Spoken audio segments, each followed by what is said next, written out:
Okay, this will be a video about the moon landings being staged to distract from the Vietnam War. And if you spend any amount of time on social media, you know that there's just a ton out there about the moon landings being faked. And the obvious question is, well, why? Why would you stage something this massive? What would be the point of faking the moon landings? And what this video will be about is whether these moon landings were used as a way to distract from the Vietnam War, because the Vietnam War was just raging on at the same time as these moon landings. And obviously, the Vietnam War was just a massively, massively controversial war that was ripping the country apart. And if you look at the dates of the 6 moon landings and you look at what was going on with the Vietnam War at the same time, there's some really interesting overlap there. And so the question we'll be looking at is, well, were these 6 moon landings essentially Wag the Dog type events that were used to hog up a bunch of media coverage and distract people from events that were going on in the Vietnam War? So we'll get into it, and I'll start by highlighting this statistic that I think is just one of the most baffling statistics, really, of all time. So the moon is around 240,000 miles from the Earth, and from 1969 to 1972, astronauts made that trip 6 times. So in about 3 years, we sent people to the moon 6 times, and since 1972, no one has gone past around 300 miles into space. So the farthest anyone has gone into space since then is about 300 miles. And this is just the most baffling, bizarre statistic of all time. This little illustration I cooked up here just shows how odd this is. 6 times from 1969 to 1972, we made the trip to the moon. And that little red dot there that you can barely even see, that's the farthest that anyone has gone since 1972. And to me, the interesting thing about this is that no one from any country has been past 300 miles into orbit. It's not just NASA or the United States, because a bunch of other countries have space programs too. They're sending people into space as well. China has a big space program. There's a big European space program. Obviously, the Soviet Union and Russia have a long history of space exploration. Japan has a space program. And then there's a whole bunch of private companies with some serious money behind them. They're sending people into space as well. And no one from any of these countries or any of these programs, NASA included, no one has been past basically 1/1000th of the distance that we traveled 6 times in the late 1960s and early 1970s. So to me, that's a pretty compelling reason to definitely question the moon landings and whether they were in fact legit. And one of my favorite writings on the moon landings is this web series. It's basically a novel. It's so long. It's called Wagging the Moondoggy by Dave McGowan. He's the guy who wrote the Weird Scenes Inside the Canyon book that I talk about a lot in other videos. And he gives a whole bunch of reasons why he thinks the moon landings were faked. But one thing he talks about a lot is he thinks the moon landings happening at the exact same time as the Vietnam War, this wasn't a coincidence. He thinks the moon landings were essentially used to distract from the war and all the turmoil that was going on with the war protests and everything else. And he's not the only one who's discussed this. There have been a lot of other people who've talked about this and wondered if the moon trips were just big distractions from the Vietnam War and everything else that was going on. And even at the time of the moon trips back in the 60s and 70s, there were people who were discussing this. These trips were described as circus stunts by some people. And there were even anti-Apollo mission chants that went "No more bread and circus," which alluded to the fact that they were just big distractions. And even Elridge Cleaver, who was one of the leaders of the Black Panthers during this era, he called the Apollo missions a distraction. And his exact quote was, "The pigs in Washington, D.C., who control the government, use the space program as a circus to distract people's minds from the real problems."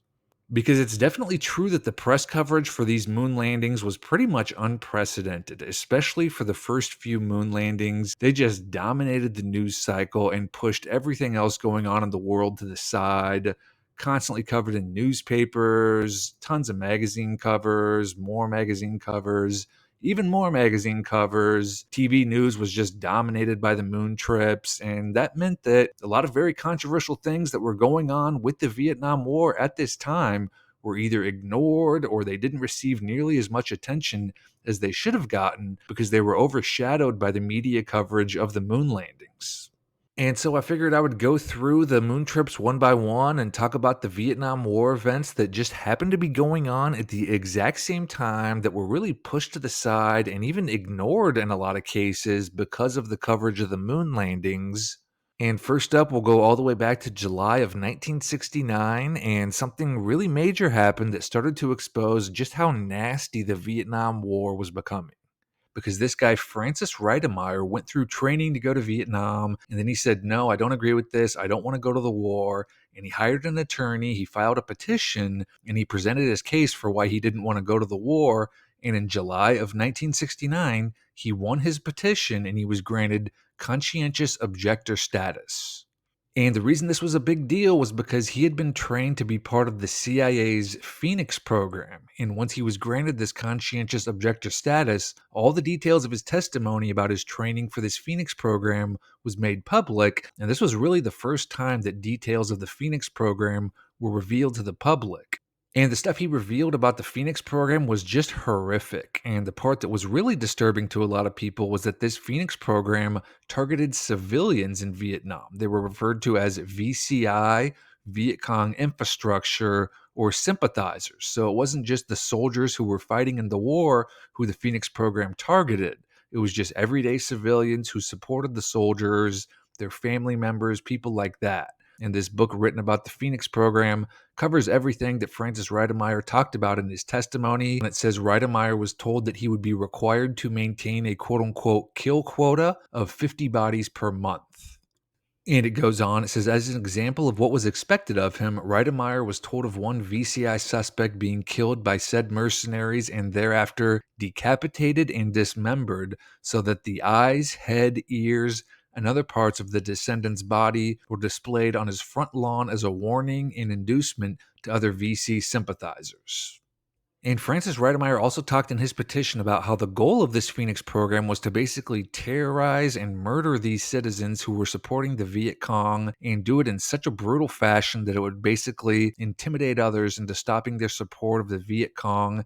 And again, Francis Reitemeyer was granted conscientious objector status on July 14th, 1969, and all these details he gave about how brutal the Phoenix program was and what our own soldiers were being trained to do by our own government, that information entered the public domain.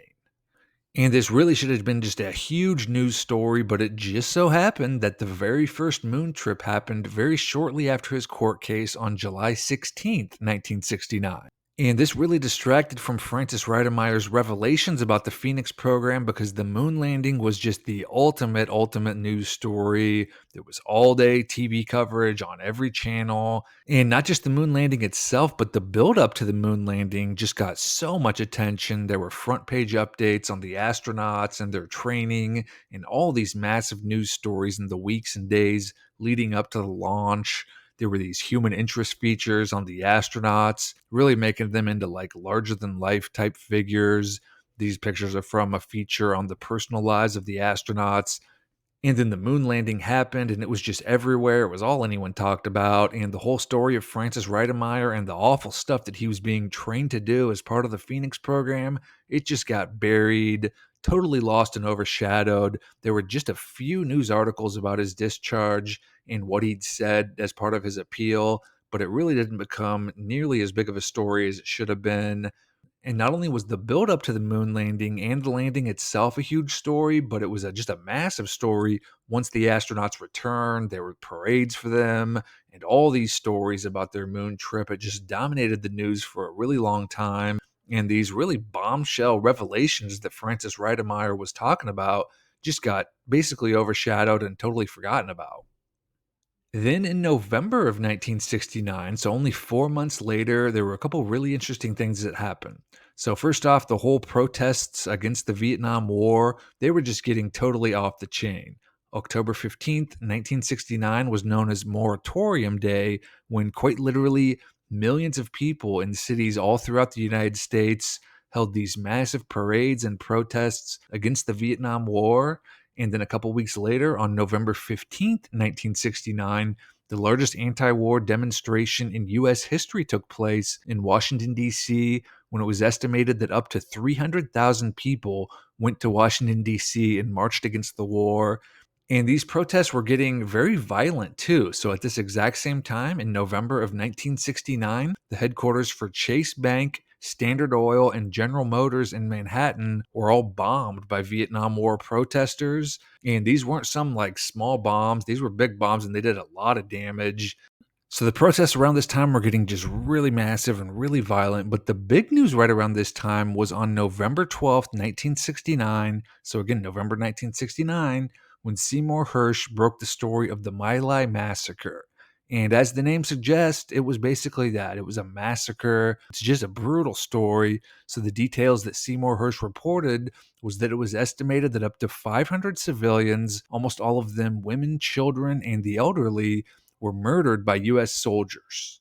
And some of the women were gang raped and mutilated, as were some of the children. And it was described how villagers were basically gathered together, held in the open, and murdered with automatic weapons, bayonets, and hand grenades. And this massacre, this My Lai massacre, had actually taken place over a year earlier, but the news had been suppressed and it hadn't been covered at all until Seymour Hersh broke the story on November 12th, 1969. And very conveniently, just 2 days later, Apollo 12th, the second manned mission to the moon, took off. And once again, this was just a huge story. Once again, it absolutely dominated TV news coverage. And it was a huge, huge story once they returned to Earth. Also, there were some huge parades thrown for them as well, and a whole lot of celebrating that went on. So, once again, it's pretty convenient that in November of 1969, this My Lai massacre story came out, and there were also all these just massive protests going on as well. And right during the heart of all this, the second moon landing happened and took over the news cycle and essentially served as a distraction from all these other things that were going on. And that brings us to the third manned moon trip, the infamous Apollo 13, which happened just a few months later in April of 1970. Actually, these are the real astronauts who went on the mission, and you're probably sensing a pattern here, but there was something really big going on with the Vietnam War at this time as well, because in March of 1970, a coup ousted the leader of Cambodia. And by the way, this coup was done by a dissident political party that was created by the American CIA to overthrow the Cambodian leader. And very shortly after this coup, the Vietnam War spread into Cambodia. And this was a huge development because a lot of people in Washington, D.C. at the time were saying that the war was close to ending. And now, instead of ending, the war was now spreading into another country. And this latest development in the war got very deadly very quickly. On April 11th, 1970, it was reported how 100 Cambodian civilians were massacred and their bodies were just left in a big pile in the middle of a field in stacks and rows. But just a few days later, Apollo 13 took off, and this really turned into a massive story when the mission had a big mechanical failure and it was claimed that the astronauts were in danger of being stranded in space. And updates on their survival was just constant front page news. It was everywhere for the whole journey back to Earth.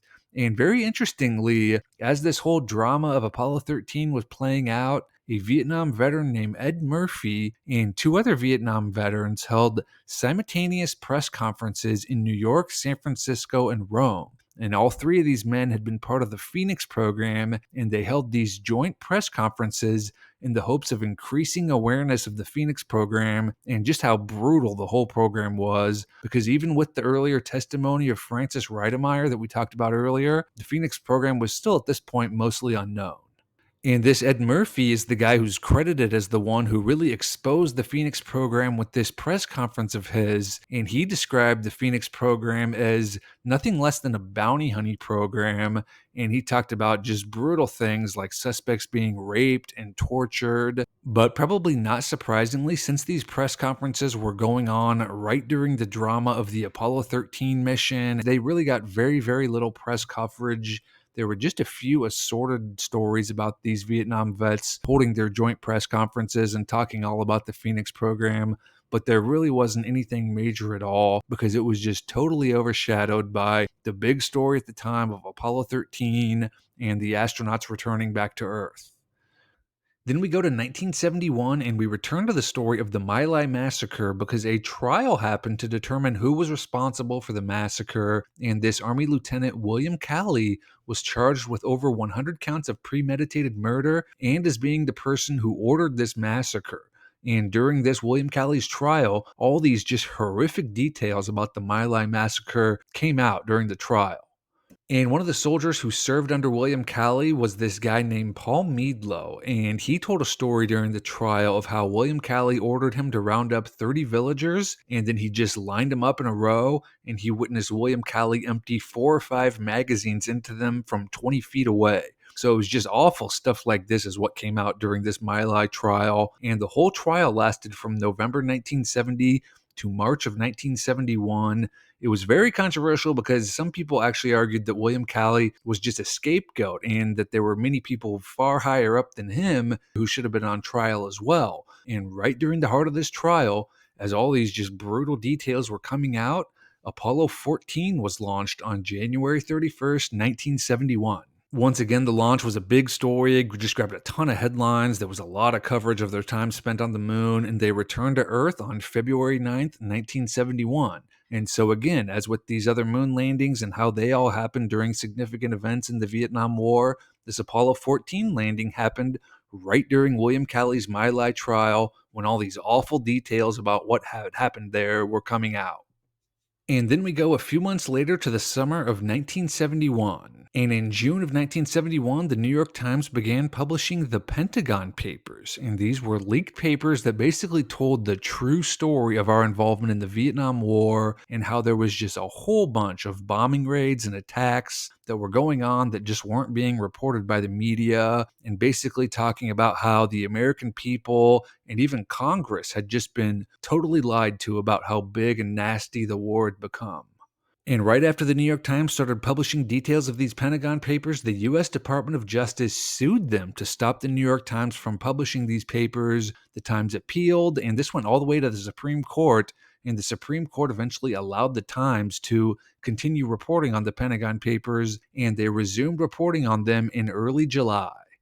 And other media outlets started reporting on the Pentagon Papers as well, and it just turned into a real massive story right around this time, just right after this court ruling in early July. And on July 26, 1971, NASA launched Apollo 15, and by this point, the whole novelty of going to the moon had kind of worn off a bit because this was the fourth time we'd set foot on the moon in just about 2 years. So they introduced on this trip the lunar roving vehicle, the lunar buggy. And I don't know if you've ever really looked at this thing up close, but it really is quite the piece of junk. It's just this almost like a rickety old piece of scrap metal. Got a couple like really flimsy folding chairs to sit in. It really is not very impressive at all to look at, but no matter because this was something new and the lunar roving vehicle was pretty much the star of the show for this moon trip. There was just a ton of coverage about it. And when the astronauts returned on August 7th, 1971, once again, their return and their trip was a huge story. And once again, the timing of this moon trip was pretty convenient with it happening right as all these stories about the Pentagon Papers were starting to get all this attention.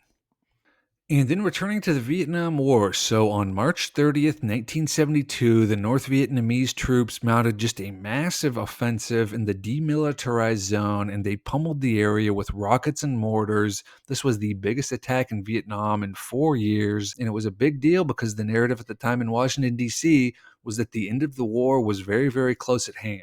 And the U.S. then responded to these attacks by unleashing just a massive bombing raid of Hanoi and other North Vietnam cities. And it was said these bombings would continue on, which obviously meant that the whole narrative from politicians that the war was nearing its end, that was a total lie. And as this escalation of the war was going on, Apollo 16 blasted off for the moon on April 16th, 1972. So literally right at the exact same time that these massive bombing attacks were going on in Vietnam. That's when this Apollo 16 mission took off for the moon. Once again, it grabbed headlines and stole attention away from the things going on in Vietnam. And there was a bit of a drama with this moon trip, too. There was some sort of mysterious leak that threatened the safety of the astronauts. And that was a big story for a bit during this journey. And you can actually see in this paper here, there's the story of the leak way at the top there. Then there's also all these stories about these massive bombing attacks that were going on in Vietnam. So they really were all happening at the same time. But anyway, the leak turned out to be nothing. We made it to the moon. And once again, it was just a huge, huge story. There were lots of awesome photos that were sent back. And of course, the lunar buggy was back in action yet again. And then on April 27th, 11 days after the launch, the Apollo 16 astronauts returned to Earth. And then finally, we go to the end of 1972, and it looks like the Vietnam War is coming to a close.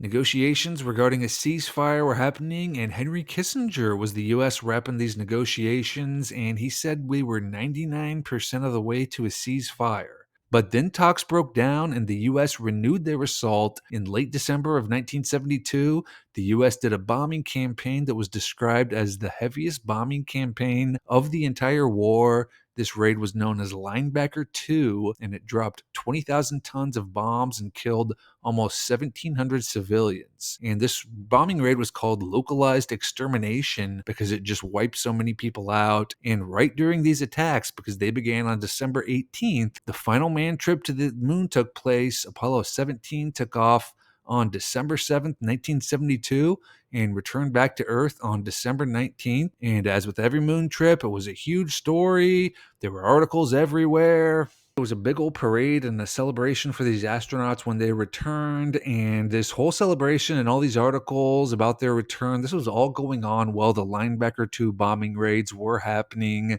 And then peace talks resumed a few weeks later, and about a month after Apollo 17 returned, in January of 1973, the Paris Peace Accords were signed, which ended direct U.S. involvement in the war, and the moon trips stopped as well. We've never sent a person to the moon since then. So it is really interesting how there's this overlap here with the controversial events of the Vietnam War and the moon trips, as well as the end of the Vietnam War and the end of the manned moon trips happening at the exact same time, pretty much. The timing definitely adds up if these moon landings were like Wag the Dog type events that were used to distract people from these events in the war and make it so some of these really controversial Vietnam War stories that were coming out didn't get nearly as much attention as they would have if the moon landings hadn't happened at the exact same time. And as I mentioned earlier, this isn't a new idea. There were people back in the 60s and 70s who were calling the moon landings bread and circus stunts and just distractions from the very real events that were going on in the world. I do think it's a really, really compelling thing to consider. I will say that the argument against these moon landings being like stage distractions is that the dates for these moon trips are set in advance, months in advance in most cases. So if NASA or the powers that be like set a date for these moon trips in the future, they obviously wouldn't know what would be going on in the world at that time. They wouldn't be able to plan for that and time the moon landings to coincide with major events. So that's a fair argument against the moon landings and the Vietnam War being linked in some way. I will say the counter argument to that would be that the launch dates are really a moving target. They're never set in stone. A date is set for months in advance, but then there's delays, postponements, dates are shifted. It happened with every moon trip.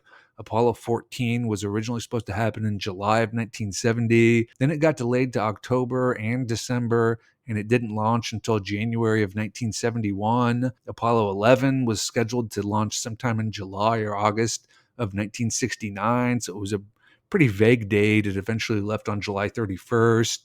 Apollo 12 was estimated to launch sometime in a 4-month stretch in late 1969. Apollo 15 was delayed as well. So these launch dates are set in advance, but the dates are just constantly moving around, which would make it easy to shift the launch date by days or weeks to time them to coincide and steal headlines with other things that were going on in the world. And I will say that another really compelling explanation of the moon landing mystery has to do with funding of the Vietnam War, because like all wars, Vietnam was just an insanely expensive war, but it was also very difficult for the military to get funding for it. And there was also intense pressure from the public to not just reduce funding to the war, but to stop funding the war entirely. But at this same time, NASA was getting all this money for the 7 moon trips that went on during this time. The estimates at the time were over $25 billion. And NASA is basically a military organization. All the top people are military. All the astronauts have military background. So if NASA was getting all this money for the moon trips, but they weren't actually going to the moon, they could have covertly funded the war in Vietnam and just bypassed getting funding through the government. And then the final interesting note that I wanted to mention is that every one of these manned moon trips happened during Richard Nixon's presidency. So we've never sent a man to the moon with anyone else as president other than Richard Nixon, which I thought was just kind of a final interesting thing to mention. So I definitely think the timing overlap here with what was going on in the Vietnam War and the manned moon landings are really it's a really, really curious thing. It definitely seems like it's more than a coincidence if you ask me. Obviously, it's just incredibly strange that we've been nowhere even remotely close to the moon for the past 50 years when we went 6 times in about 3 years. I'd love to hear your thoughts in the comments or links to any other interesting writings on it. And then lastly, just wanted to give a really big shout out to the members here on YouTube and the subscribers on Patreon. Thank you so much for your support. It really means a lot. I truly, truly greatly appreciate it. So, thanks so much once again. Thanks for watching, and we'll see you soon with another video.